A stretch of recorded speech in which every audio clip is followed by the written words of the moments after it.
കണ്ടാൽ അറിയാം അവളൊരു പതിവ്രത രത്നമാണെന്ന്, ഒരു കാശിത്തുമ്പ പൂവാണെന്ന്. അങ്ങനെയുള്ള എന്റെ പ്രിയപ്പെട്ട ഭാര്യയും ഞാൻ ഒരു ദിവസം രാവിലെ എഴുന്നേറ്റ് നോക്കുമ്പോൾ പറയില്ല. ചവിട്ടിയാൻ തരും ഉത്തര വരെ പറഞ്ഞിട്ട് പിന്നെ പറയില്ല. എടോ നെല്ലളക്കം വെച്ച പറ കാണാനില്ല. ഞാൻ ഉടൻ തന്നെ എന്റെ പ്രിയപത്നിയെ പറ കൊണ്ടുവരുന്ന ഏതാ ആ കാണുന്ന പുഞ്ചപ്പാടത്തിനപ്പുറം ഒരു വീടുണ്ട്, അവിടേക്ക് പറഞ്ഞേക്കുന്നു. ആ പുഞ്ചപ്പാടത്ത് ആ പുഞ്ചപ്പാടത്ത് ആ പുഞ്ചപ്പാടത്ത് ആ പുഞ്ചപ്പാടത്ത് ആദ്യത്തെ പുഞ്ചപ്പാടൊക്കെ രണ്ടാമത്തെ പുഞ്ചപ്പാടൊക്കെ മൂന്നാല് പുഞ്ചപ്പാടോ. അത് ഈ നേരം വിളിക്കുന്ന ഒരു കഥ പറയാൻ വേണ്ടി ഞങ്ങൾക്ക് ആധികന്മാരിക്കുന്ന ഒരു ശൈലിയാണ്.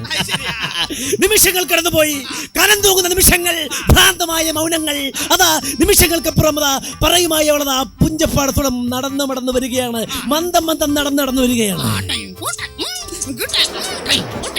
എന്താ ഇത്?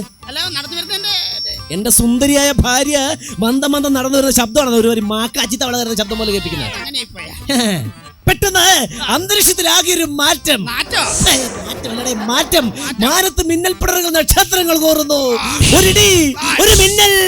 പറയില്ല. എടോ പറയില്ല, അവളില്ല, അവരുന്ന ഭൂമി പോലും ഇല്ല, ഒക്കെ ഇടിവീട് പോയി.